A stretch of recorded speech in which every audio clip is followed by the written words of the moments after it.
Hola, ¿qué tal? Buenos días. ¿Estamos en directo? Sí. ¿Qué tal? Buenos días a todos. Buenos días. Otro mes más. Bueno, estamos en la Universidad Complutense y somos el grupo de seguimiento de diversidad, la parte de entomología. Como ya sabéis, tenemos aquí a Sandra, a Inés, a Diego y a mí, Paco, ¿vale? Bueno, pues hoy es el día... No sé si hace falta decirlo, ¿no? Bueno, sí, por si acaso veis esto en otro momento. Hoy es el día de San Valentín, ¿vale? Hemos elegido este webinar, en primer lugar, bueno, porque tiene algo que ver con el cortejo, ¿no? Al menos lo toca ligeramente. Pero también, y esto es menos sabido, hoy es el Día Internacional de la Energía. Entonces, hoy se celebra, pues eso, es un día para celebrar nuestro uso consciente o racional o no de la energía y de todo aquello que nos aporta, y también un poco para que seamos un poco conscientes de que tenemos que ir cambiando hacia otro tipo de energía, pues limpia, no sucia. Entonces, aprovechando estos dos temas, dijimos, a ver, ¿qué podemos proponer que tenga que ver con, pues eso, cortejo, San Valentín, el amor, etcétera, la energía? Bueno, pues quizá lo más icónico de todo esto son las luciérnagas, ¿no? Son estos bichitos que luego os contará Inés, que, bueno, pues que al final, pues para llamarse entre ellos, machos y hembras, para reproducirse, pues emiten luz, ¿no? Entonces, bueno, pues indagando un poco sobre esto, decidimos desarrollar pues un webinar relacionado con todos aquellos artrópodos que emiten luz, ¿de acuerdo? Entonces, de eso va este webinar, de artrópodos que brillan, ya sea porque producen la luz o porque la reflejan de alguna manera, ¿vale? Que vamos a contaros. Bueno, ante todo, perdonadme la voz, que he sido víctima pues eso, del momento, ¿no? Estamos todos igual ahora mismo. Estoy un poco acatarreillo, así que si digo alguna tontería, pues es que puede ser los efectos de los antibióticos. Bien, pues nada, vamos a empezar. Lo primero de todo es... tenemos que diferenciar que hay dos tipos de producir luz. Los organismos, ya sean animales, plantas, hongos, bacterias, protozoos, da igual. Habría como dos grandes tipos de formas de producir luz. Hay una forma que llamamos bioluminiscencia, que es una forma de producir luz en la cual el organismo la produce por sí mismo, ¿vale? No necesita nada externo. Simplemente tiene una molécula que va a oxidar un sustrato, otra molécula, y al oxidar esa molécula, pues produce luz, ¿vale? Estamos hablando de la luciferasa, que es una proteína que va a oxidar a la luciferina.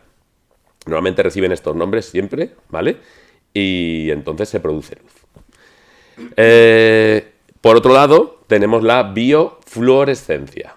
Y la biofluorescencia, en este caso, los organismos reciben primero luz, del tipo que sea, normalmente del espectro visible, pero puede ser también ultravioleta, y luego la emiten, vuelven a emitir, ¿no? Como que la rebotan esa luz en otra frecuencia, ¿no? Porque se queda parte de ese calorcito, ¿no? Bueno, de esa energía que lleva la luz, y la devuelven pues en otra frecuencia diferente, ¿sí? Entonces se entiende, ¿no? Son las dos formas. La bioluminiscencia, emitir luz, que le hemos representado con ese icono de una luciérnaga, y la biofluorescencia, que es recibo luz y la vuelvo a transmitir, ¿no? Reflejo esa luz, que es la biofluorescencia. La hemos representado con ese icono de ese escorpión, ¿vale? Bueno, pues dicho esto, bueno, ahí tenéis una serie de ejemplos del mundo animal y bueno, y también de hongos, ¿no? Por ejemplo, hay hongos bioluminiscentes, tenemos, por ejemplo, las luciérnagas, que como he dicho, pues es algo pues muy característico de los artrópodos, lo más conocido quizá, ¿no? Pero tenemos también, por ejemplo, tenóforos, que son pues un grupo de animales pues parecido a las medusas, ¿no? Pero, vamos, es otro filo diferente, pero bueno, que tienen también esa capacidad de producir bioluminiscencia. Luego tenemos, por ejemplo, vertebrados, ¿no? Dentro de los cordados que también emiten luz, pues peces abisales que tienen ese cebo de luz para atraer sus presas. Y luego, por otro lado, tenemos fluorescencia o biofluorescencia, que, por ejemplo, en los artrópodos lo más típico, lo más conocido y lo que últimamente hemos visto mucho en noticias son los escorpiones, bueno, que cuando les irradiamos con una luz ultravioleta, luego emiten una luz azul, ¿vale? En la oscuridad, claro. Pero a lo mejor no es tan conocido, pero pues hay también muchos vertebrados que también son biofluorescentes. Salud. Pues, por ejemplo, algunos mamíferos, y fijaos, emiten en una luz pues como rojiza. Luego hay peces, por ejemplo, también que son biofluorescentes. Hay corales. O sea, bueno, también incluso hay hongos biofluorescentes y plantas biofluorescentes. O sea que, bueno, esto no se reduce solo al mundo animal, ni siquiera a los artrópodos, sino que está mucho más extendido en todos los organismos vivos. Estas dos formas de emitir luz. ¿Y qué funciones tiene? O sea, ¿qué sentido tiene que un organismo de repente pues, pueda emitir luz? Pues en primer lugar, al menos en los animales que se mueven, ¿no?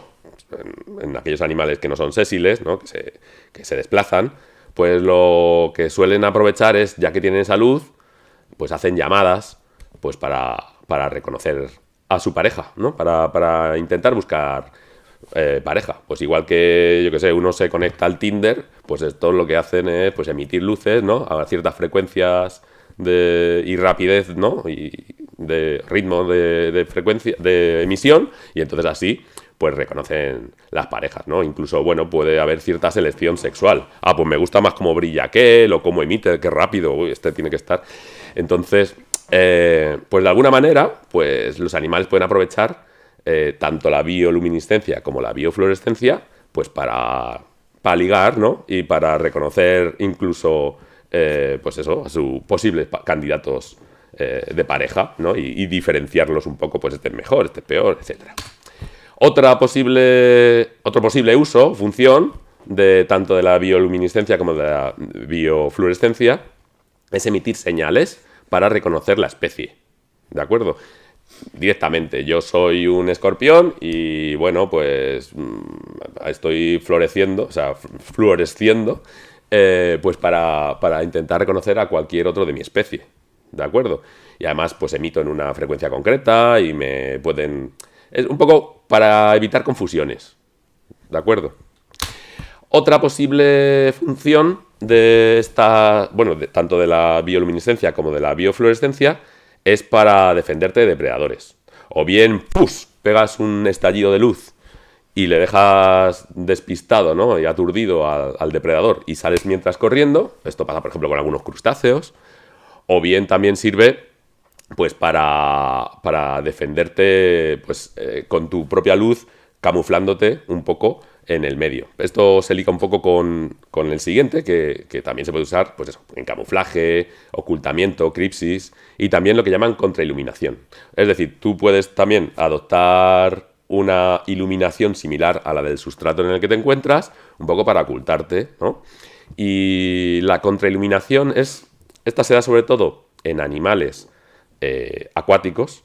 Imaginaos que estáis en el fondo, ¿no? del mar o del lago, de lo que queráis, y miráis hacia la superficie. Entonces, claro, la superficie siempre va a tener, por la noche, algo de iluminación. Pues hay animales que en su zona ventral tienen una iluminación, producen una iluminación similar, ya sea biofluorescencia o bioluminiscencia, para cuando pasen por encima de nosotros, pues estén ocultos, porque veamos con una misma, más o menos, radiación de luz que la de la propia superficie del cuerpo de agua, ¿vale? Pues esa se llamaría la contrailuminación. Eso también es típica de algunos crustáceos acuáticos. También para atraer presas. Bueno, y esto también, tanto la bioluminiscencia como la biofluorescencia. Emitiendo esas ráfagas de luz, pues puedes atraer a tus posibles presas, ¿no? Que vienen un poco por curiosidad a ver qué hay, o simplemente se acercan allí porque está la zona iluminada y se sienten más seguros porque pueden localizar mejor a sus, pues yo qué sé, los recursos o posibles depredadores, etcétera, y al final terminan topándose con el propio depredador. También, y esto es más sobre todo de la biofluorescencia, para protegerse contra la radiación ultravioleta. Ya nos contará Diego más adelante, y bueno, también ahora os contaré yo, muy ligeramente, que la biofluorescencia es muy común en todos los artrópodos, ¿vale? Es algo casi inherente de la cutícula, de su propio exoesqueleto. Y eso es porque claro, especialmente en los terrestres, ¿vale? Especialmente en artrópodos terrestres. Porque, bueno, en lugares de alta radiación, al final, pues tenemos que, si yo fuera un artrópodo, ¿no? Pues tengo que descargarme de tanta energía, tengo que buscar mecanismos para liberarme de tanta energía y no quemarme tanto, ¿no? Y tener en cuenta que esas radiaciones solares ultravioleta, pues al final pueden perjudicar todo mi material genético y incluso pues volver locas a mis células, ¿no? Y desarrollar, pues eso, hipertrofias, cánceres, etcétera. Entonces, pues de alguna manera la cutícula ya viene de fábrica con cierta biofluorescencia, de manera que recibe energía, se queda con parte, porque necesitan el calorcito para entrar en actividad, pero luego emiten, pues a lo largo del tiempo, ¿no? Despacito, ¿no? Pues la energía sobrante. ¿A que todos habéis tenido algo así fluorescente? Lo típico, ¿no? Por ejemplo, estas camisetas que tienen algo fluorescente, les pones luz y luego te vas a la oscuridad y ves que brillas, ¿no? Y luego, con el tiempo, pues van perdiendo luminosidad, ¿no? Hasta que terminan apagándose al cabo de... Pues depende, ¿no? Depende de lo que duren, ¿no? Puede ser una hora, pueden ser minutos. Pues más o menos los artrópodos que tienen o que utilizan este mecanismo, pues también. Y luego, por último, pero es más, de la bioluminiscencia para iluminar. La bioluminiscencia, al igual que estaba contando, que la biofluorescencia es más típica de artrópodos terrestres, no siempre, ¿no? Pero está más generalizada en artrópodos terrestres, la biofluorescencia en general también es más típica de animales acuáticos, y además acuáticos de aguas profundas o aguas que normalmente están oscuras. Digo de forma general, porque luego también hay en medio terrestre bioluminiscencia y en medio acuático biofluorescencia.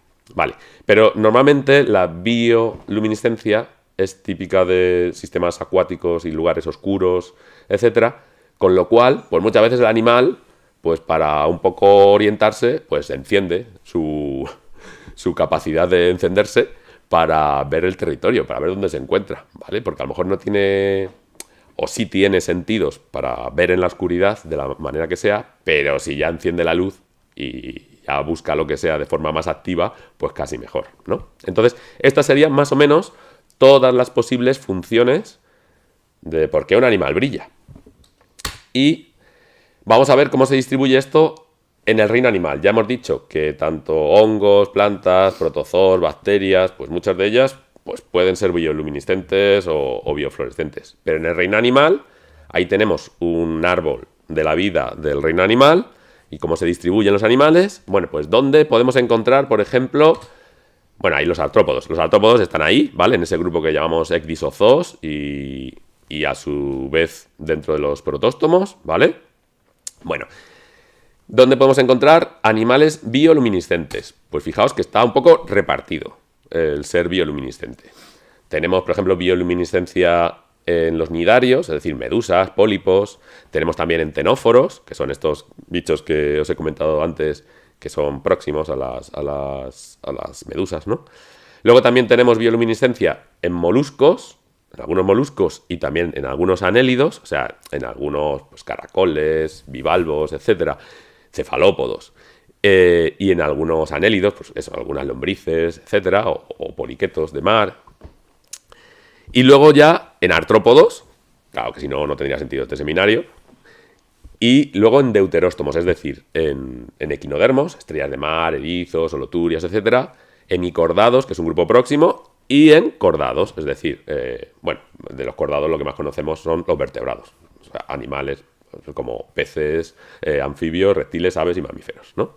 Bueno, pues hay bioluminiscencia, digamos, o se encuentra representada en todos estos grupos. Mientras que, ¿qué pasa con la biofluorescencia? La biofluorescencia, fijaos que muchas veces coincide, ¿no? No es que la tenga el mismo animal, sino que coinciden dentro del grupo. O sea que seguramente hay algo ligado, ¿vale? Eso es lo único que se puede decir. Pero fijaos que, por ejemplo, biofluorescencia tenemos en esponjas. Hay muchas esponjas que son fluorescentes. Luego también tenemos nidarios fluorescentes, o sea, medusas y pólipos. También moluscos y anélidos fluorescentes. En el caso de los artrópodos, pues también hay fluorescencias, si no, no tendría sentido de nuevo este seminario. Y también en un grupo cercano, que muchas veces hablamos de él, porque es muy cercano a los artrópodos, en los tardígrados también hay fluorescencias. Y luego en deuteróstomos, es decir, en todos aquellos animales próximos a nosotros, como pueden ser, pues eso, todos los vertebrados y resto de cordados, y en equinodermos, erizos, estrellas de mar, etcétera, ¿vale? ¿Qué podemos extraer de todas de esta imagen? Pues que, como veis, está bastante desperdigado el ser luminiscente o ser fluorescente, ¿no? En todo el árbol del reino animal. Pero parece como que está concentrada, pues esas posibilidades están concentradas en varios grupos. Y qué casualidad que algunos de estos grupos son los animales, pues quizá incluso más complejos, ¿no? O que han sufrido, pues, cambios sustanciales y han tenido un gran éxito evolutivo. Y han tenido una radiación bastante grande de especies, ¿no? Bueno, no se sabe muy bien. Seguramente, es lo que las últimas investigaciones dicen, que la capacidad de ser tanto luminiscente como fluorescente, pues viene de fábrica. Seguramente tenemos todos esos ladrillos para poder serlo. Pero la capacidad de serlo se ha desarrollado de forma independiente en varias ocasiones, ¿sí? Por ejemplo, ya os decía al principio que lo de la luciferasa y la luciferina, ¿no? La luciferina sería como el sustrato que yo tengo que se va a oxidar y la luciferasa es la proteína que va a hacer que se oxide para que brille. Bueno, pues se han reconocido hasta 5 luciferinas en todo el reino animal. Bueno, más que 5 grupos, 5 familias de luciferinas. O sea que la capacidad existe. Lo único que, bueno, pues cada uno lo ha adoptado o ha terminado desarrollando esas capacidades dentro de sus necesidades de adaptación al medio en el que vivía.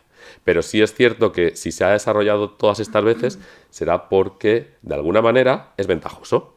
A estos animales les ha dado una ventaja con respecto a otros animales, ¿no? Porque además son grupos hiperdiversos en la mayoría de los que se han dado. Bien, bueno, esto es lo que decía, ¿no? Que no hay una ausencia de patrón evolutivo claro, ¿no? Aunque por grupos, por ejemplo, en deuteróstomos parece que está más ligado, ¿sí? Pero bueno, lo que tenemos es una convergencia evolutiva. Todos tienen la base para poderlo ser, pero luego cada uno ha desarrollado sus propios medios, ¿no? Bien, ¿y qué hipótesis evolutivas se han planteado con respecto a la bioluminiscencia y la biofluorescencia? Os juro que esto es lo último rollo que os cuento, ¿eh? Porque ahora viene lo divertido. Venga.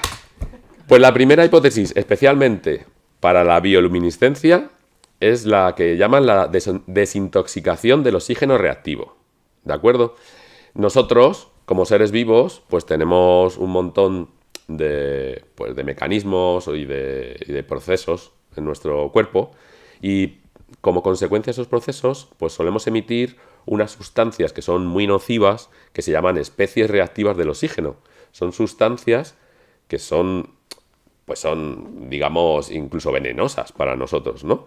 Que si no nos deshacemos de ellas, pues al final pues pueden ser perjudiciales.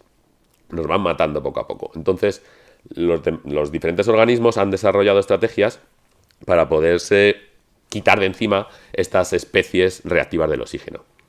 Una de las formas de quitarse ese oxígeno, veis aquí, la luciferina, ¿no? Si le añadimos, tenemos aquí el oxígeno, pero viene la luciferasa, y entonces, si está presente tanto la luciferina como el oxígeno, bueno, más energía, pues emites luz, pero tienes el oxígeno ya anclado al carbono, formando CO2, y ya no es nocivo, ¿de acuerdo? ¿Qué pasa en este proceso? Eliminas esa parte nociva, que te puede ir matando poco a poco, pero tiene el inconveniente de que, bueno, pues emito luz, ¿vale? Que a lo mejor lo vale, o sea, que, bueno, a lo mejor llamo la atención, lo que queráis, ¿no? Pero, oye, si me puedo quitar de alguna manera esa parte nociva que estoy produciendo y ya está, y no me vuelve a afectar, pues casi mejor. Entonces, se cree que el proceso de la bioluminiscencia pudo empezar así, como un metabolismo concreto que eliminaba ese subproducto, pero que luego se empezó a utilizar para otra cosa. Y en ese sentido hay otras hipótesis que las llaman de preadaptación o subproductos químicos que valen tanto para la biofluorescencia como la bioluminiscencia, que parece ser que tanto una como otra pueden haber surgido como efectos colaterales de metabolismos, ¿vale?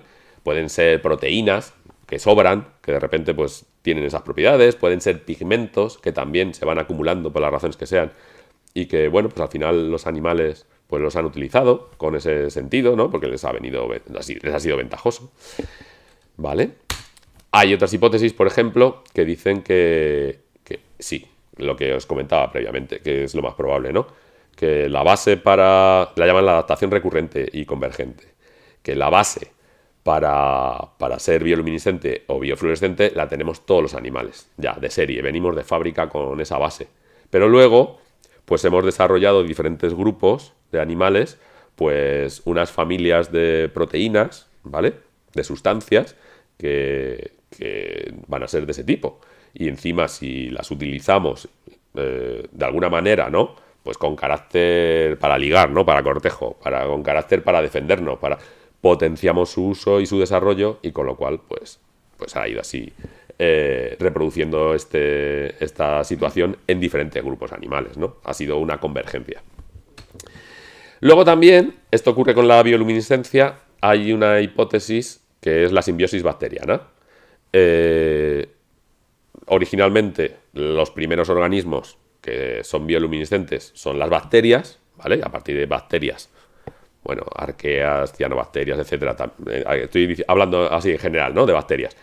Pues a partir de algunas de ellas que entran en simbiosis con animales que siguen emitiendo luz, los animales aprovechan este sustrato y a partir de esto pues ya terminan siendo bioluminiscentes de alguna manera. O, por ejemplo, esto pasa incluso con algunos crustáceos, que algunos crustáceos tienen en su interior algunos simbiontes que son bioluminiscentes. No es que sean los propios crustáceos, que también pueden serlo, algunos de ellos, bioluminiscentes, sino que también pueden tener simbiontes. Y por último, la última hipótesis es que, bueno, más que hipótesis, tanto la anterior como esta son casi evidencias, ¿no? Y sobre todo va dirigida a la biofluorescencia, que la biofluorescencia está inducida por la cutícula. O sea, la propia cutícula, el propio esqueleto, la propia armadura que llevan todos los artrópodos, y esta es específica de los artrópodos, pues les favorece a que desarrollen biofluorescencia, ¿vale? La propia estructura de la cutícula, pero también los productos de desecho que se van almacenando en la cutícula y también algunas de las proteínas y sustancias que se quedan en la cutícula, pues hacen que tenga propiedades biofluorescentes. Lo único que, claro, lo vuelvo a decir, si el animal a lo largo de millones de años ha utilizado de alguna forma ventajosa esa biofluorescencia, pues eso se ha potenciado, ¿vale? Pero a priori parece que todos los artrópodos podrían ser biofluorescentes. Pues doy paso. Empezamos. Bueno, yo voy a hablar de algunos ejemplos de bioluminiscencia.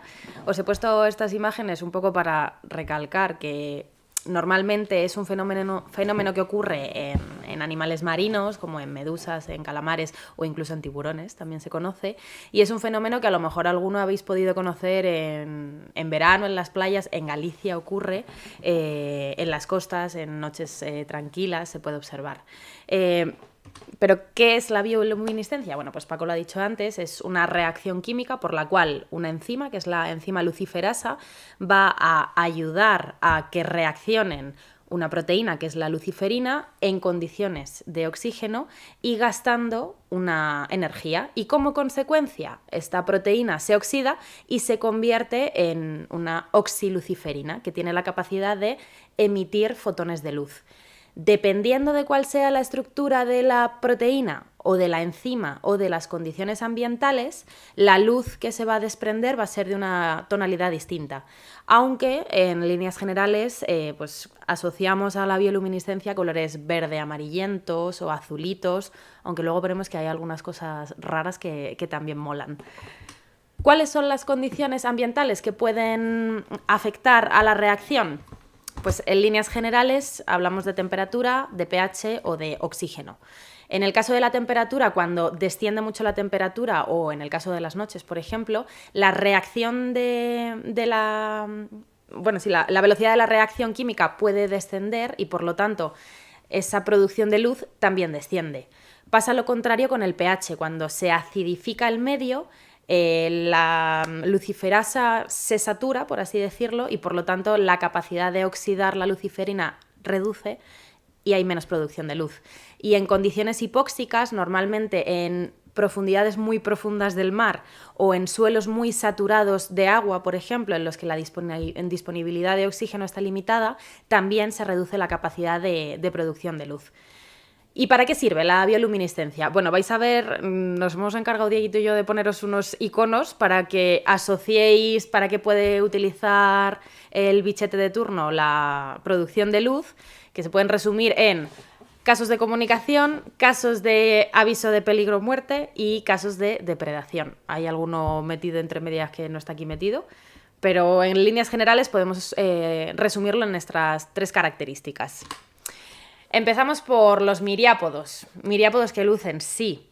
Bueno, ¿y por qué os estoy metiendo esto del cianuro, del olor, de qué es esto? Bueno, pues por si no lo sabéis, hay muchos miriápodos que producen sustancias químicas tóxicas, como es el cianuro de hidrógeno, y es que resulta que hay una relación entre la producción de cianuro y la capacidad de bioluminiscencia. Este es un género de milpiés del Nuevo Mundo que son bioluminiscentes. ¿Y para qué sirve esta bioluminiscencia? Bueno, pues en primer lugar es una señal aposemática. Es decir, cuando un depredador ingiere este milpiés, pues entra en peligro de muerte porque está comiendo cantidades elevadas de cianuro. Y por lo tanto, para evitar ser depredado, no pensando en el depredador, sino pensando en sí mismo, el ciempiés emite esta señal luminosa como diciendo, oye, cuidado, que a lo mejor no te interesa comerme, que soy venenoso, ¿no? Fijaos, hay una relación positiva a lo largo de la historia evolutiva de estos ciempiés entre el tamaño de la glándula que produce el cianuro y la intensidad de la bioluminiscencia. Y si os fijáis en la línea evolutiva con el paso de los años, según va aumentando el tamaño de la glándula que produce el cianuro, también va aumentando la capacidad de bioluminiscencia. O sea que hay una correlación positiva entre las 2 características. Pero resulta que hace poquito se ha descubierto que el origen de esta capacidad no es en sí el demostrar la toxicidad, sino que tiene que ver con esto que os comentaba Paco hace un momento del estrés oxidativo. Y es que parece ser que los primeros milpiés, que eran bioluminiscentes, vivían en unos ecosistemas distintos a los de ahora, en unas condiciones climáticas que no les eran muy propicias y como consecuencia producían muchos oxígenos reactivos que se iban acumulando. Para evitar que se fuese algo tóxico, se desarrolla la bioluminiscencia y con el paso del tiempo empiezan a escalar a altitudes un poco más agradables. Los oxígenos reactivos ya dejan de ser un problema tan fuerte, pero bueno, mantienen la bioluminiscencia porque les sirve para evitar una depredación. Otros casos de bioluminiscencia son los crustáceos. Voy a ver si esto funciona. Si no tenemos... ¿Tengo que cambiarlo a la otra pantalla? Sí. A ver, para que lo veáis. Aquí, bueno, estos son unos ostracópodos, son unos crustáceos chiquititos que los japoneses llaman luciérnagas marinas y que tienen la capacidad de producir bioluminiscencia, pero a diferencia de cómo ocurre en la mayoría de las especies, la producen de forma externa, no la producen en el interior de un órgano del cuerpo. ¿Qué es lo que hacen? Liberan al medio, como veis aquí, la luciferina y la luciferasa, que se va a unir con el oxígeno que está en el agua, y ya fuera del cuerpo, en el agua disuelta, se produce la reacción y según ellos se van moviendo van expulsando esas ondas tan bonitas de color, que realmente estas ondas son las que os decía que vemos en las playas cuando hay fenómenos de bioluminiscencia. Cuando tú vas a una playa y hay una concentración excesiva de estos ostrácodos, cuando o bien la marea agita las olas o bien nosotros empezamos a patalear, les generamos un estrés y ellos, como consecuencia de ese estrés, liberan la luciferina y la luciferasa y por lo tanto se produce la luz tan chulísima. Fijaos, son organismos de 3 milímetros, o sea, a simple vista no los vamos a ver, por eso parece magia, pero que sepáis que cuando hay lucecita en las playas tenemos bichitos alrededor. Por si a alguien le da cangue. Parecen estrellas fugaces. Total, son preciosos. También se hipotetiza que no es solo un mecanismo de defensa ante una situación de estrés, sino que también podría servir como un mecanismo de comunicación intraespecífica y que, bueno, pues de alguna forma las distintas especies son capaces de reconocerse en función de las tonalidades.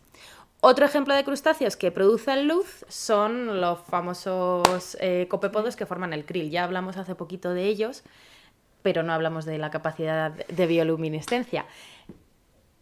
Ay, se va a volver a abrir el vídeo. Ahora, bueno, pues aquí tenemos una de estas gambitas emitiendo esa luz. Y en este caso, ¿para qué sirve? Bueno, pues el fantasmita nos sirve para indicar que sirve como una forma o un mecanismo de ¿Mimetismo? No mimetismo, para esconderse, de camuflaje, perdón. Lo explicaba también antes Paco. Imaginaos estos individuos que van nadando por el mar y que toda la luz que entra en la masa de agua procede de un foco en la parte de arriba. Pues ese foco va a proyectar una sombra que para los depredadores que están por la parte de abajo hacen muy visibles al krill.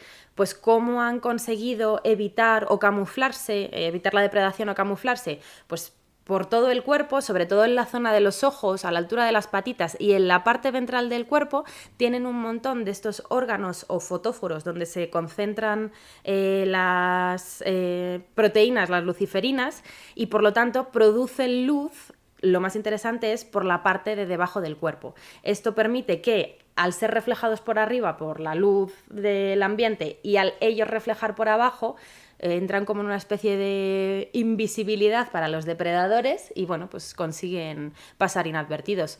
También, de nuevo, es una estrategia de comunicación interespecífica. Acordaos del último webinar que los copépodos hacen migraciones verticales entre la noche y el día para buscar comida. Pues estas señales luminosas también les pueden servir pues como motivación para, venga chicos, nos vamos para arriba, nos vamos para abajo. Bueno, nos metemos en mundo insectos y hay que hablar de las luciérnagas, ¿no? Bueno, en el caso de las luciérnagas, que yo creo que es el ejemplo más conocido de bioluminiscencia, por lo menos en el mundo terrestre, estamos hablando, para quien no lo sepa, de escarabajos que producen luz por unos órganos que tienen en la parte final del abdomen. Esto que estamos viendo aquí es un macho, luego veremos un ejemplo de una hembra para que veáis que hay un dimorfismo sexual brutal, pero en ambos casos, tanto en machos como hembras, se produce luz. Lo interesante de las luciérnagas es que esta luz se puede regular porque son capaces de limitar la entrada de oxígeno a las células en las que se produce la reacción química y, por lo tanto, son capaces de emitir una luz a pulsos. En vez de ser una luz continua, emiten como tintineos de luz. Y estos tintineos son súper importantes porque en cada especie el patrón de tintineos es específico, valga la redundancia, y por lo tanto es importantísimo para la comunicación intraespecífica de cara al cortejo, en este caso. La luz puede también servir para demostrar cierta toxicidad, ahora hablaremos de ella, pero la función principal es para el reconocimiento de cara al cortejo. Son los machos los primeros que van a brillar y el brillo de los machos realmente lo que es una demostración de calidad genética. Dependiendo de la intensidad del brillo, de la rapidez con la que brillan, de la luz que emiten, le están diciendo a las hembras, oye, fíjate que esa note que estoy, yo creo que te intereso. Qué buen tipo. Claro, tengo. y en caso de que interese, pues la hembra le devuelve el saludo con el tintineo específico y ya pues se conocen y se dan besitos. Tengo que aportar algo, perdón. Sí. Aquí en España pasa al revés. O Fíjate. sea, que son las hembras las que emiten la luz para llamar a los machos, ¿vale? Salvo alguna especie exótica, invasora. No sé si vais a hablar de ella. Sí. Bueno, pues eso. Aquí, a diferencia de otras luciérnagas, ¿vale? Son las hembras las que emiten la luz y los machos son los que las persiguen. Sí. Y bueno, esto, igual que os decía antes, que una de las condiciones ambientales que puede afectar a la velocidad de la reacción es la temperatura, pues aunque prefieren utilizar las noches, que es cuando hay más oscuridad, para hacer los pulsos de luz, las noches muy frías pueden afectar y por lo tanto pues pueden perturbar un poco la capacidad de lucir, efectivamente. Ahora, resulta que es que hay algunas luciérnagas que producen sustancias tóxicas que pueden crear al depredador pues una cascada de reacciones como parálisis, arritmias, y por lo tanto parece ser que la luz, junto con un aroma que desprenden un poco apestoso, también sirve de señal aposemática para posibles depredadores. Pero bueno, esto es una función un poco más secundaria.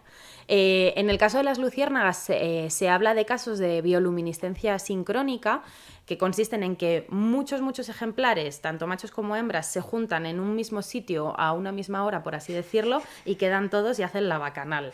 ¿Y qué sentido tiene esto? Porque diréis, joder, hay un montón de cosas que tintinean en la oscuridad, lo están dejando a huevo para los depredadores.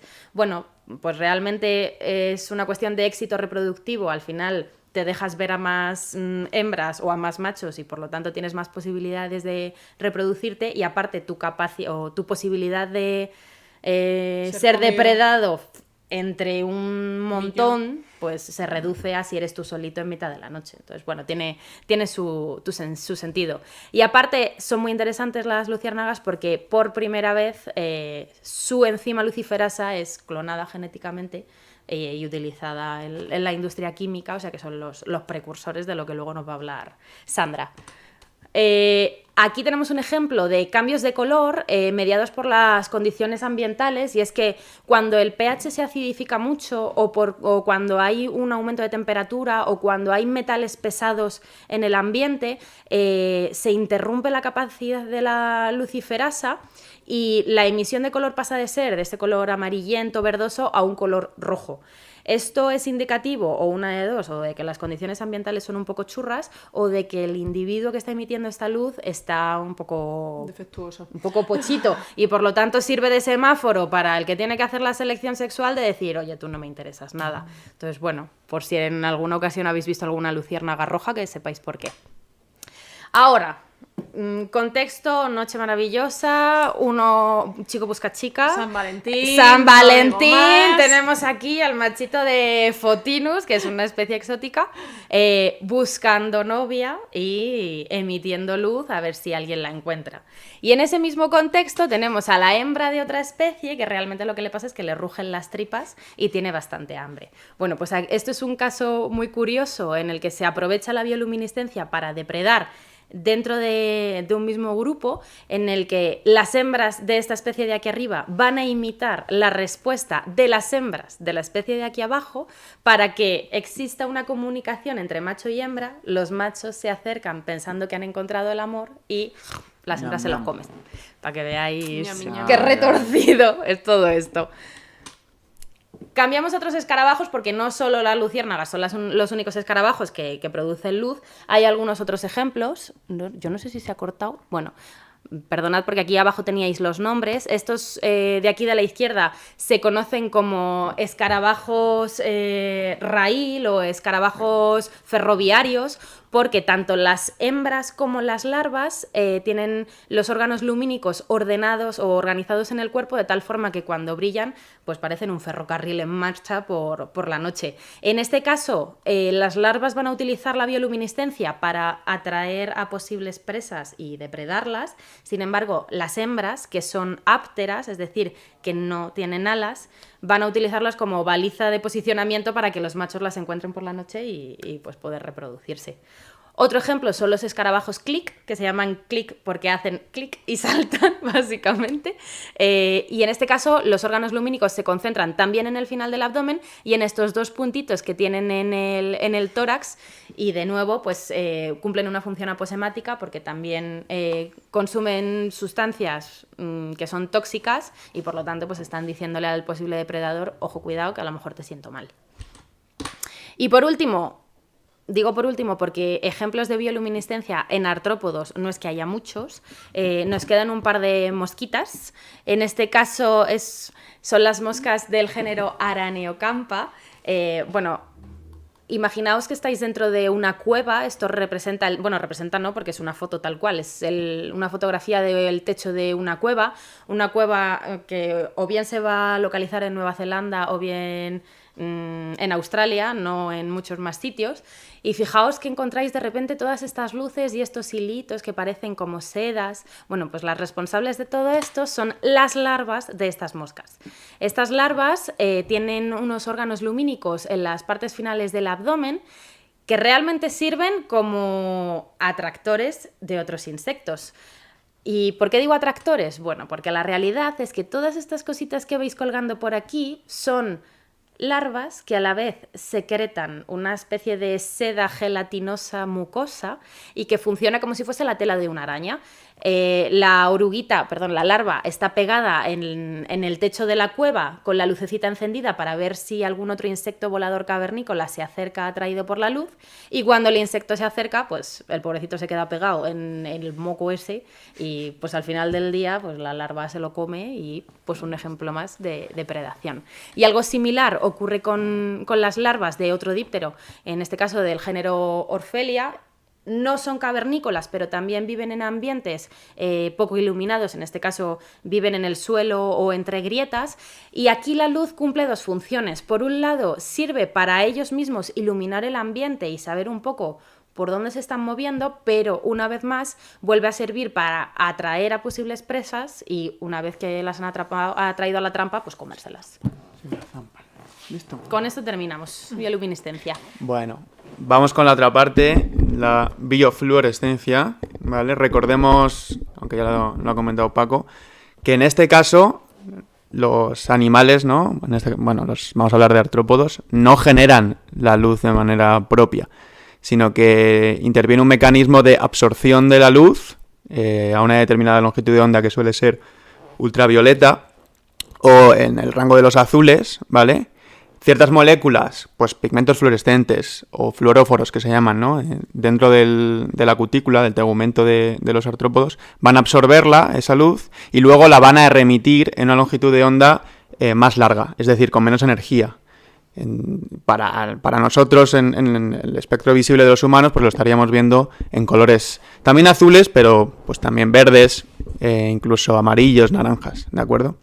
Entonces, aquí estamos dependiendo de la presencia de una luz externa para que veamos este brillo, ¿no? A diferencia de lo que nos acaba de comentar Inés. ¿Cuál es el mecanismo, así, muy básico, que explica la fluorescencia? Pues básicamente tenemos un escorpión en un estado basal, digamos, sin iluminación, ¿vale? Sin una fuente de luz externa, al que le aplicamos una lamparita de estas que podemos comprar en Amazon, en cualquier sitio de estas de AliExpress, del CSI, sí. Del CSI, de estas ultravioleta, ¿vale? En ese momento, ¿vale? La luz va a estar, va a haber esos fluoróforos, esos componentes fluorescentes, van a estar recibiendo y absorbiendo esa luz, ¿de acuerdo? Pasando a un estado de excitación, ¿vale? Esos componentes van a querer volver al estado basal, digamos que les está sobrando energía. La manera de hacerlo, ¿vale? Es emitiendo luz, ¿de acuerdo? Para liberarse de esa energía. Y es en ese preciso momento en el que los artrópodos, en este caso, emiten esas, o los podemos ver emitiendo ese brillo. Suele ser azul, suele ser verde, hay algún otro, en crustáceos pues también alguna mariposa llega a ser naranja, ¿vale?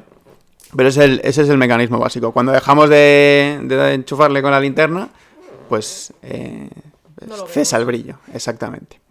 Bien, os decía que la absorción, ¿vale? Por parte de esas moléculas generalmente en la cutícula, aunque luego veremos algún ejemplo como en las arañas, que no es en la cutícula, pero de momento sin spoilers, es en el rango del ultravioleta. Incluso llega a algunos azules, ¿de acuerdo? Ese es el momento, esa es la longitud de onda en el que está absorbiendo, ¿de acuerdo? Cuando está excitada la molécula, para liberarse, y cuando se libera de esa energía y es cuando lo vemos iluminarse, pues tenemos todo un rango que va desde el 450, 480 nanómetros, ¿no? De longitud de onda en torno a los 600, donde diferentes grupos pues liberan luz a diferentes longitudes de onda. Generalmente, os vuelvo a repetir, suelen ser azules, suelen ser verdes, ¿de acuerdo? Entonces ahora vamos a ver ejemplos. Empezamos con los quelicerados, ¿vale? Que seguramente sea lo más famoso, ver al escorpión iluminado. También porque muchos aficionados o gente que cría escorpiones pues hace el jueguito este de la linterna. Y bueno, pero gracias a eso tenemos un montón de fotos muy chulas de estos bichos que se iluminan, ¿no? Pues junto con los escorpiones también los sifosuros, los cangrejos herradura, y se cree, porque no se ha comprobado como tal, que los euriptéridos, que son quelíceros, pero tenemos registro fósil, no tenemos un euripterido aquí para enchufarle con la linterna, ¿vale? Pero sí comparten, ¿vale? Que esos fluoróforos están presentes en lo que se llama capa hialina, ¿vale? Esa capa hialina es común a estos grupos y se encuentra en la cutícula, ¿vale? Y es un producto de la esclerotización. Esos fluoróforos, pues, o esos componentes fluorescentes pueden ser carbolinas y cumarinas, ¿de acuerdo? Y es lo que hace que estemos viendo brillar, entre comillas, brillar toda la superficie de la cutícula. Es muy interesante también que lo compartan estos quelicerados, estos grupos, porque plantea la posibilidad, o investigadores han planteado la posibilidad de que sea un carácter ancestral, es decir, que se ha mantenido a lo largo del tiempo evolutivo, ¿vale? Por lo que podríamos estar pensando que hace millones de años ya tenía un sentido tener fluorescencia. Y luego otro punto interesante es que como pertenece a la cutícula, y la cutícula es una cosa muy resistente, puede durar durante muchos años esa fluorescencia. Y de hecho, si vamos a colecciones de entomología, colecciones de museo, todavía podemos probar esa fluorescencia y estudiarla, ¿vale? Relevancia adaptativa. Bueno, Paco ya nos comentaba algunas posibilidades. Como en general en artrópodos no se tiene demasiado claro, pero porque cuesta hacer experimentos etológicos o ecológicos donde podamos probar la relevancia o la funcionalidad de esa fluorescencia, ¿no? Hipótesis o ideas, pues protección contra la luz ultravioleta, porque al final se ven muy, como decía Paco, ¿no? Se ven muy expuestos a ambientes con luz o con mucho sol. Y para proteger órganos internos o a nivel celular, pues todas esas moléculas van a estar absorbiendo y liberando la energía. Estrategias de apareamiento, pues van a permitir esa comunicación intraespecífica, ¿no? Y también para la atracción de presas. Os comentaba antes que hay un ejemplo también muy interesante, que es el otro gran grupo de quelicerados, que son las arañas. En este caso no presentan esa capa hialina en el exoesqueleto, ¿vale? Por lo que no es la cutícula la que brilla, ¿vale? Cuando emiten fluorescencia, sino que es la hemolinfa, entre comillas la sangre. Los fluoróforos están dentro, o sea, se encuentran en la hemolinfa, ¿vale? Al no estar tan esclerotizada o al haber perdido los terguitos, ¿no? Las capas de la cutícula que recubren el dorso, pues lo que vamos a ver en un proceso de fluorescencia es la hemolinfa brillando, ¿vale? Es el interior del cuerpo. Funciones, pues también un poco parecidas, ¿no? La protección contra la luz ultravioleta, atracción de presas o atracción de pareja. Y también algo chulo, el mimetismo, por ejemplo, las arañas cangrejo, para mimetizarse con el ambiente, con las flores en las que están apostadas, ¿no? A la hora de cazar. También tenemos también un tema interesante dentro de subórdenes de arañas. Fijaos que hay migalomorfos, ¿no? Que son los que comúnmente conocemos como tarántulas, y pues el resto de arañas, los araneomorfos. Fijaos que solo se le ven los ojitos, ¿vale? Y alguna parte, ¿no? Entre los artejos. Y esto es porque sí, las tarántulas sí conservan una cutícula más fuerte, conservan, no han perdido esos terguitos que cubren el dorso, ¿de acuerdo? Y no reflejan, o sea, no absorben y reemiten, perdón, en ese proceso de fluorescencia. Solo a través de las partes más blandas es por donde podemos ver la hemolinfa. En el resto de arañas ha ocurrido esa pérdida de terguitos y podemos ver muchas más partes del cuerpo iluminadas. También los ojos o secciones entre los artejos, pero también todo el opistosoma. Fijaos en este ejemplo, por ejemplo, ¿no? Que parece una piedra preciosa, literalmente. ¿Vale? Y eso se ha comprobado que en muchas familias de arañas, pues en mayor o menor medida, pero siempre tenemos algún representante que tenga fluorescencia. Y en este caso Sí. también se mantendría inalterada con el tiempo. Claro, Al ser buen sangre. punto, Sandra, sí. Como es sangre, ¿no? Los que estudiamos aquí o los que tenemos cerca colecciones, sabemos que el problema que tiene el deterioro de los tejidos. Claro. En este caso, en el caso de las arañas, esa hemolinfa se deteriora muy fácilmente. Entonces eso no va a permitir estudiar la fluorescencia a posteriori, ¿no? No como en el caso de los escorpiones, precisamente escorpiones, que como depende la fluorescencia de la cutícula, ¿vale? Y va a ser un componente mucho más resistente, va a aguantar más en el tiempo. También pasa en otros quelicerados, no con tanta intensidad, ¿vale? Pero también tenemos fluorescencia en uropigios, amblipigios, solífugos, opiliones, ¿vale? Otro grupo de artrópodos, los miriápodos. En este caso, realmente, la relevancia corresponde a lo que nos había contado Inés, a la bioluminiscencia.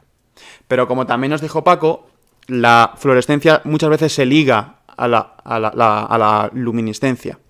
En este caso es uno de los casos donde pues, en quilópodos y diplópodos, que son los llamados 100 pies y 1000 pies, pues vamos a tener relacionada esa fluorescencia con la bioluminiscencia, pero los investigadores no han encontrado una explicación o una funcionalidad de la fluorescencia.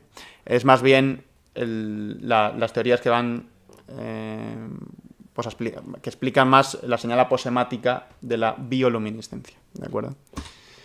Crustáceos, pues sabemos algo, no hay demasiada investigación abierta en torno a los crustáceos, pero pues por ejemplo sí se sabe que el camarón mantis, a la hora de hacer ese display, esas señales de comunicación, tanto para decir, oye, que estoy aquí, ¿no? Como para atraer a las parejas sexuales, pues aporta ese extra de luz gracias a que puede recibir a través del agua del mar, ¿no? Que es un sistema, ¿no? Al final las profundidades marinas hostil, ¿no? Bueno, tenemos falta de luz, pues son capaces de aprovechar esos rayos ultravioleta que todavía llegan al fondo para incluir, fijaos, ¿no? En algunas de sus estructuras, pues partes, ¿no?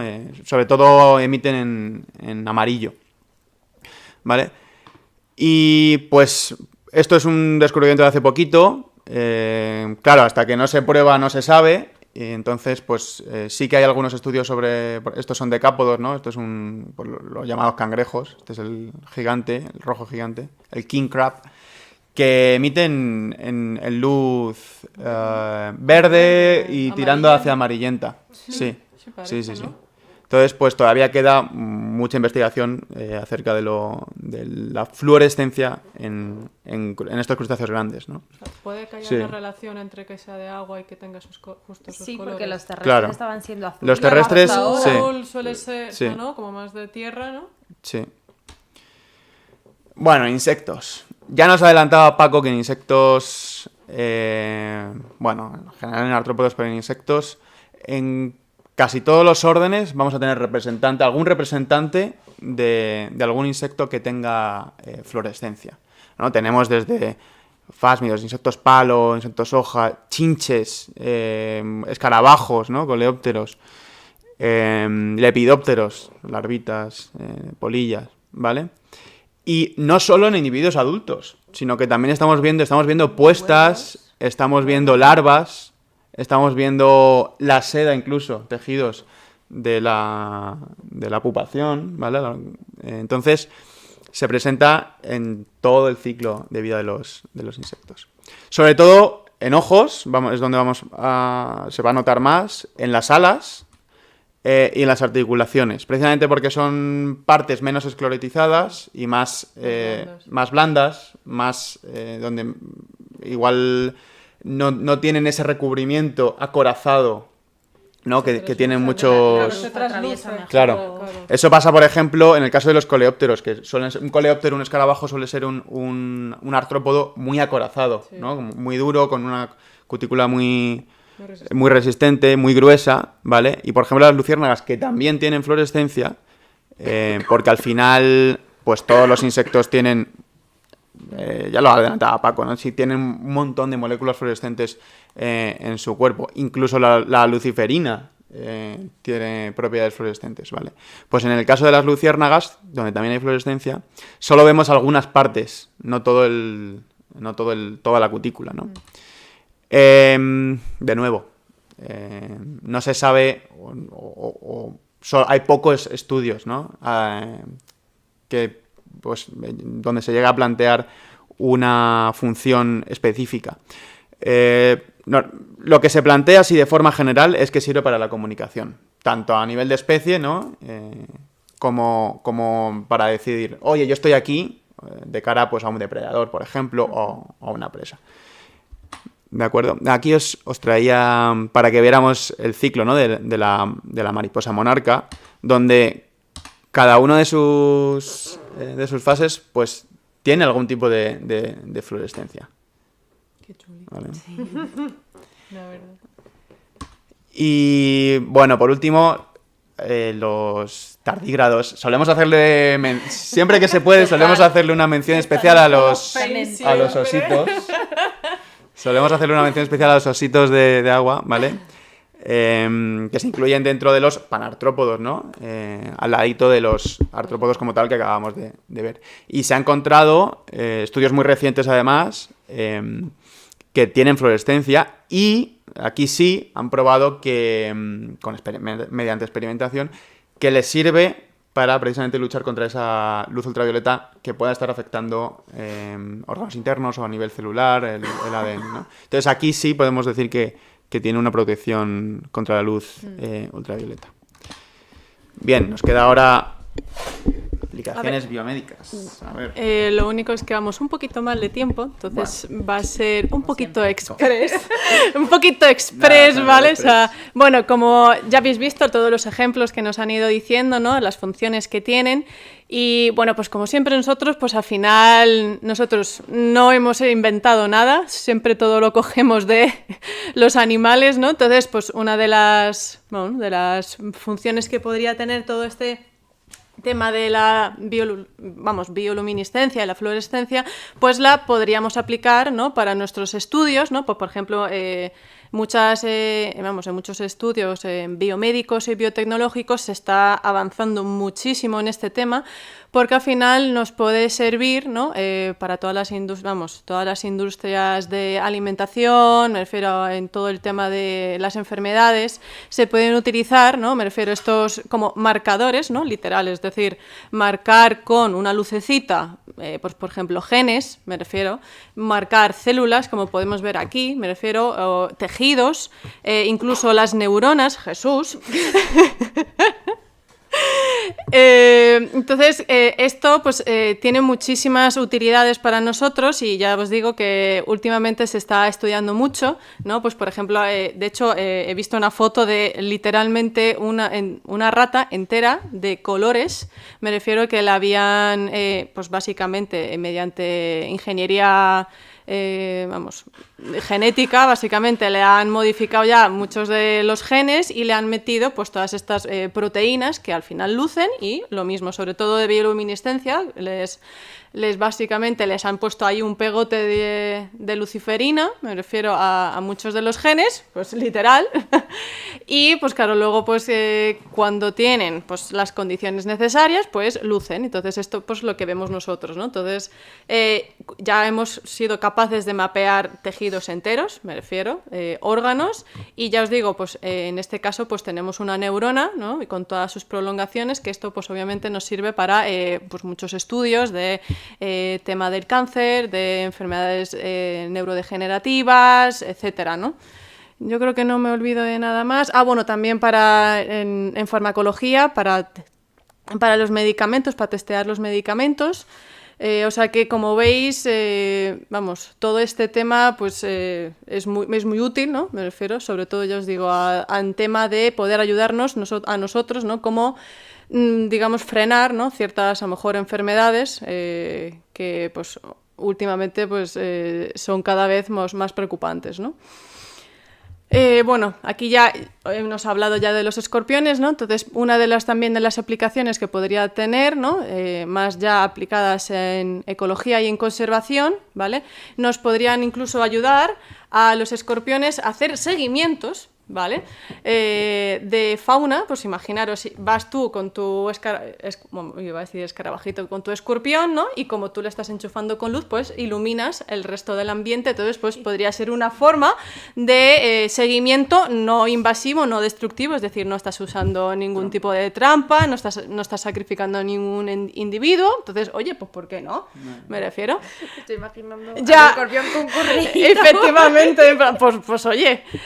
Y obviamente pues también se está utilizando mucho también para tema de monitoreo de contaminantes, me refiero, porque al final muchos microorganismos también, aunque no hemos hablado de ellos porque no era el tema, también emiten luz. Entonces, claro, una forma de saber si un ecosistema pues está pues enfermito, es decir, está muy contaminado, pues también sería utilizando la luz, ¿no? Pues para crear técnicas, me refiero, para detectar, ¿no? Todo este tema de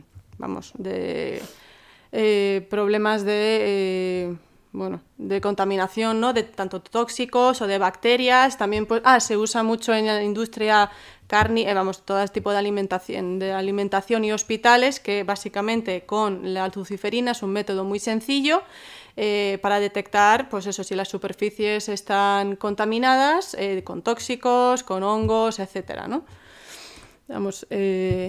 Otra de las aplicaciones que a mí esto me ha flipado, o sea, dentro de poco vamos a tener a Pandora en nuestras casas. Total, es Avatar. Sí, es Avatar total, se están inventando, básicamente se han modificado genéticamente plantas para que sean literalmente como lámparas.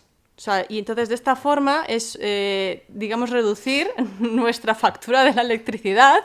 Se está incluso planteando para el tema de las carreteras poner este tipo de plantas, o sea, en las medianas, en vez de tener la típica adelfa, pues tener estas plantas modificadas genéticamente para que emitan luz. O sea, que sería la leche. Se les mete la luciferasa literal. La luciérnaga, por ejemplo. Por ejemplo, me refiero. Entonces, pues de hecho, había leído una noticia de la planta de la mostaza, ¿sí? Que le habían metido luciferasa, me refiero. Entonces, ¿sí? Ya... Sí.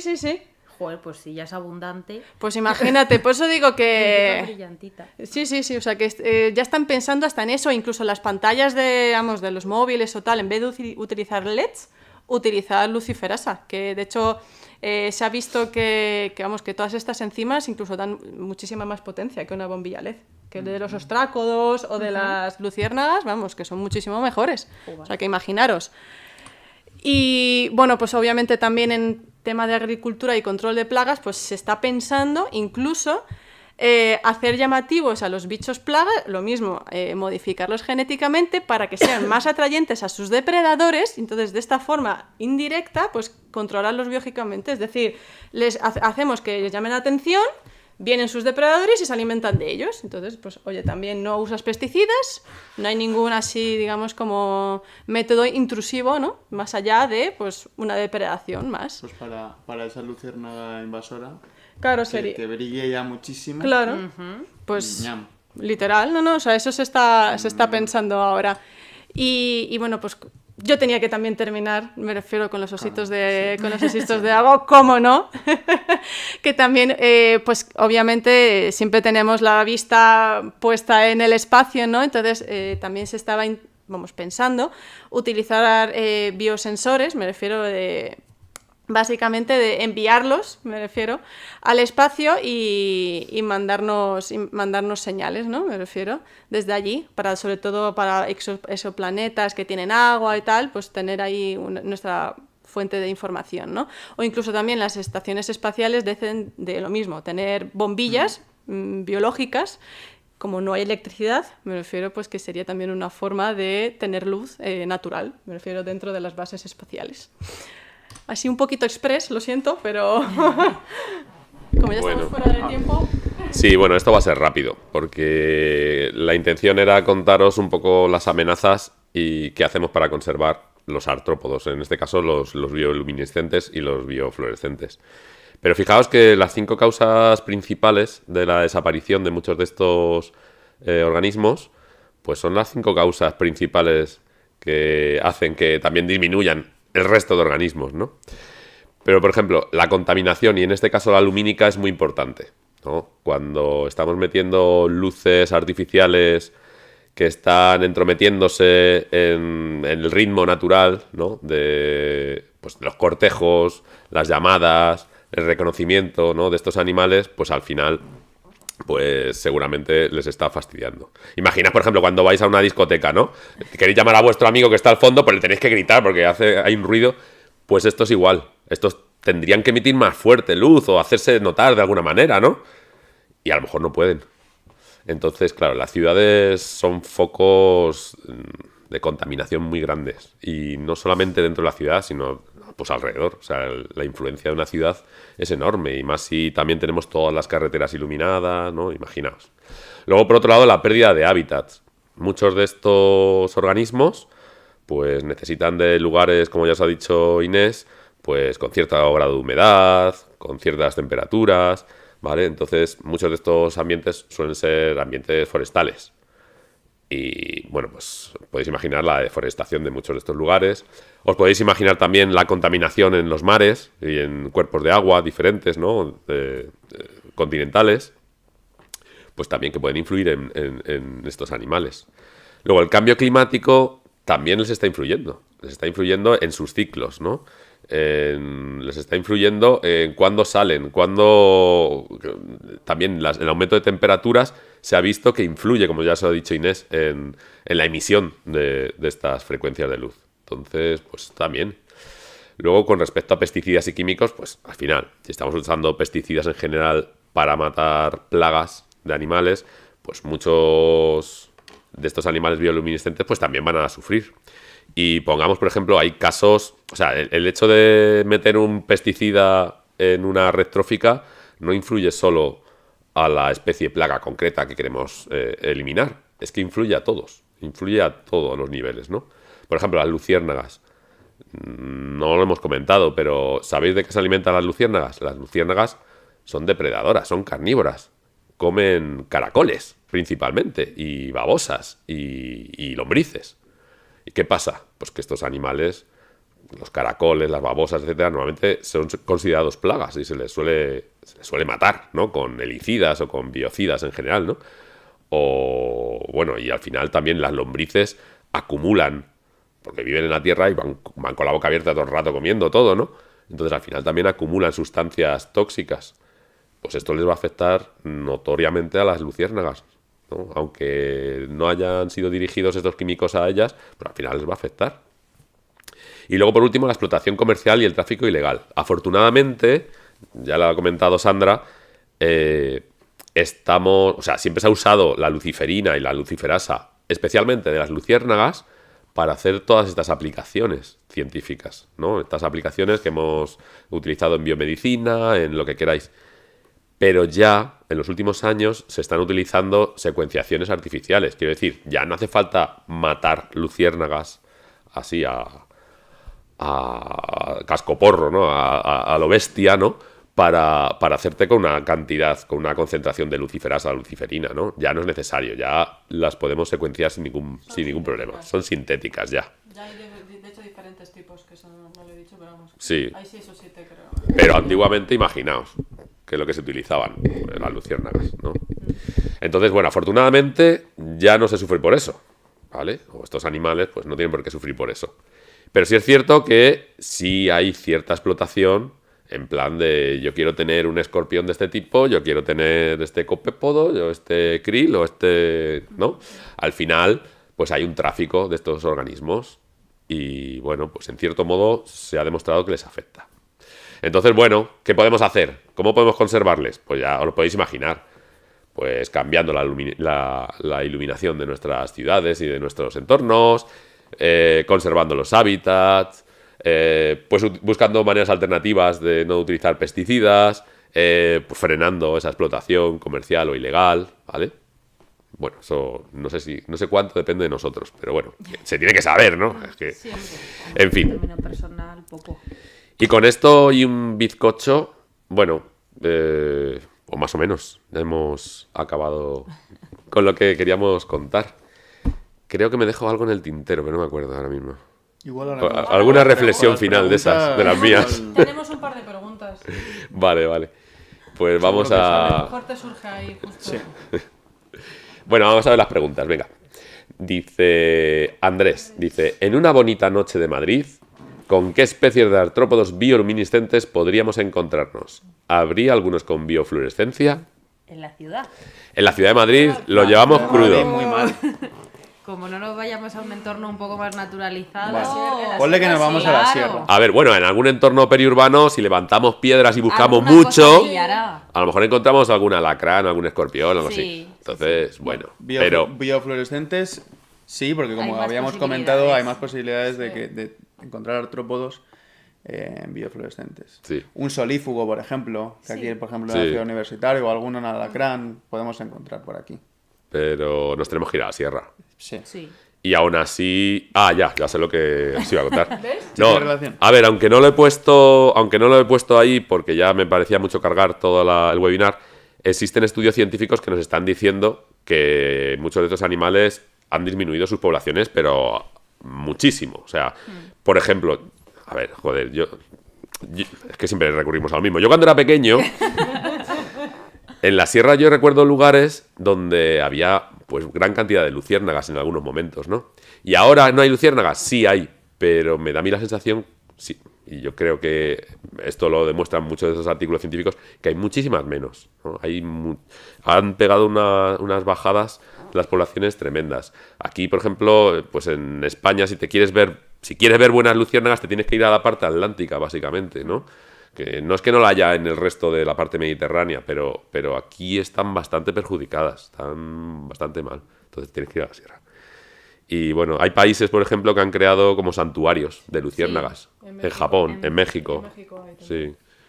Pero aquí te tienes que ir a la sierra para ver algo así. Y para ver alguna, no para ver esa imagen de película, Preciosa. todo De lleno noche bonita. Claro, Noche esa bonita. noche. Eso, yo- Y esto podría tener que ver con la segunda pregunta que nos plantea Andrés, si la contaminación lumínica puede estar afectando, alterando el comportamiento de algunos de estos Claro, artrópodos. 100%. Totalmente, ¿no? Seguramente Bueno, estas comentado. luciérnagas se están viendo afectadas por cada vez más contaminación lumínica, aparte de otros factores Sí. que afecten a artrópodos en general o a insectos en general. Claro, es lo que os he contado de la discoteca. O sea, si tú te comunicas de una manera y vas a un sitio donde hay, por ejemplo, si hablas y te comunicas hablando, pero hay mucho ruido, pues al final tienes que gritar mucho, si no, y llega un momento que no te da la voz, ¿no? O, pues eso, en este caso, pues estos bichos igual, llegan aquí y se quedan, imaginaos, sus órganos de los sentidos, de la visión, ¿no? Pues a lo mejor están sobreexcitados, no ven nada, o sea, imaginaos, ¿no?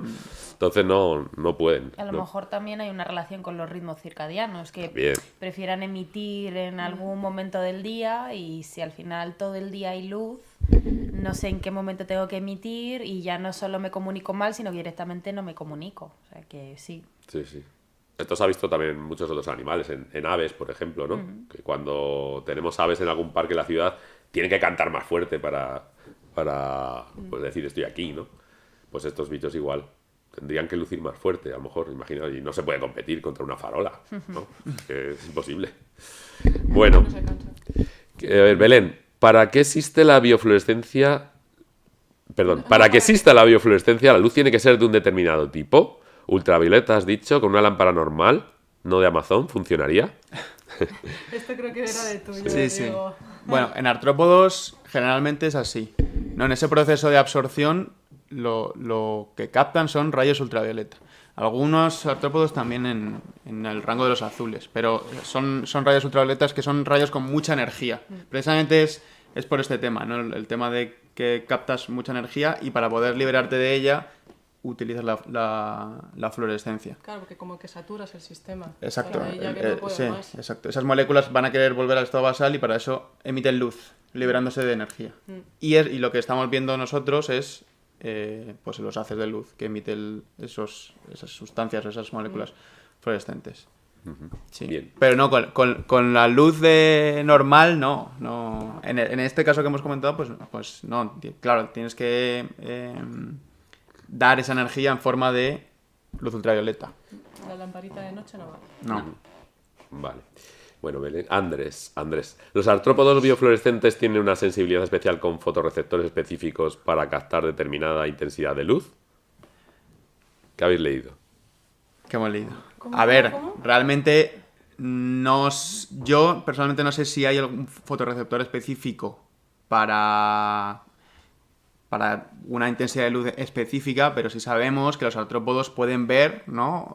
O pueden captar luz desde el ultravioleta que veíamos hasta pues amarillos. Empiezan a decaer en el rojo, ¿no? Rojo, o sea, algún grupo sí puede ver el algún grupo rojo, puede pero ver rojo, pero... por lo general los rojos la frecuencia que corresponde a los rojos es la que no pueden ver. Entonces, tienen fotorreceptores para todo ese rango, ¿no? Desde los amarillos hasta los azules, que es lo que correspondería a nuestro espectro visible, y más allá, los ultravioletas. Entonces, dentro de todo ese rango funcionan sus fotorreceptores. Claro. De hecho, yo había leído, claro, noticias de estas de, pues eso, de aplicaciones tal, que ahora se está intentando tender a llegar al rojo. Me refiero que como no, de forma natural no llegan, me refiero a ese rango de color, los sintéticos están todo el rato intentando llegar un poquito más hacia el rojo, Claro, me refiero porque para que lo detecten. Un porque- artrópodo no ha desarrollado esa No. emisión quizás en rojo porque precisamente no tiene los fotorreceptores. Entonces, Claro. muchos de estudios la ahora frecuencia del rojo. están intentando eso, de cada vez que la luciferasa llegue un poquito más Mira, a qué interesante. longitudes de onda, cada vez, pues eso, que veamos el rojo, porque ahora mismo no hay muy pocos. Me refiero. Bueno, pero en cualquier caso, seguramente saben reconocer qué tonalidad concreta es la de su pareja o posible pareja. Sí, claro. Hombre, eso es segurísimo. no tienen un receptor concreto para ese color, pero sí para reconocer que... Claro, yo creo que la especificidad viene dada por ejemplo, un patrón que tengan en el tegumento, ¿no? Claro. Puede ser. O ciertas señales o formas que tengan en su cuerpo. Eso sí que es específico para poder comunicarse. Bien. Mesa Comunitaria Latina. ¿Cuál es el color más raro que se puede encontrar en el mundo de la bioluminiscencia? Es decir, el menos común. El rojo. El rojo es el Los menos rojos, común. precisamente Rojos o por lo que estábamos anaranjados, claro. comentando. Amarillos y verdes o azules son los comunes. Claro, Sí. son los que tienen menos energía. Eso, Sí. ahí. Eso ya te digo, están intentando ahí llegar cada vez más. Muy bien. Vale, también la Mesa Comunitaria Latina. Me parece muy chula la idea de las plantas luminosas, pero ¿qué impacto podría tener en el medio? Porque no hay peligro que se convirtiera en una plaga y se extendiera en zonas no deseadas. Bueno, eso como todo. Es evidente, me como todo, refiero. ¿no? Sí. Todo tiene pros y contras. Sí, sí. Pero, a ver, Sí, porque- bueno. Que lo hayamos comentado no quiere decir que seamos partidarios, ¿eh?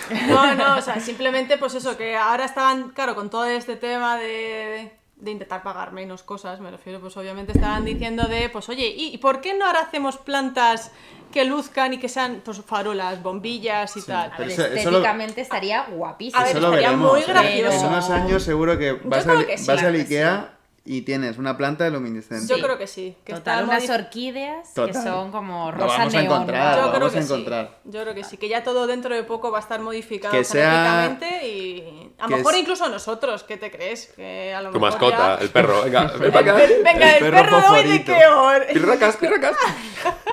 Sí, pero O sea sí, que- que se ponga de moda. Precisamente esa planta sea invasora y se vuelva a liar como llevamos haciendo desde que el humano es humano, eso no va a cambiar. A ver, ¿Quién sabe? sí, es que qué va a decir. Gema, qué bueno este webinario. Como los artrópodos, no dejáis de sorprenderme. Gracias. Bueno, gracias a Nada. ti. Y Mario de Wonder. Bueno, gracias. Nos saluda Mario. Nos saluda. Saludo Sí, para hola, ti, Mario. Bueno, pues yo creo que con esto ya Digo nos hemos yo. pasado un poquito, ¿no? Nada. Y todo. Oye, hombre, Casi nada. casi otro webinar. Bueno, pues nada, esperamos que os haya gustado. que hayáis aprendido un poquito igual que nosotros, pues buscando la información para transmitirosla. Y pues nos vemos el próximo mes, ¿de acuerdo? Muchísimas gracias al Centro de Educación Ambiental de la Casa de Campo por permitirnos estar aquí con vosotros. Y nada, pues cualquier duda también la podéis dejar ahí en los comentarios del vídeo, que si lo veis en diferido, que intentaremos responderosla. Muy bien, pues nada, hasta pronto. Buen fin de...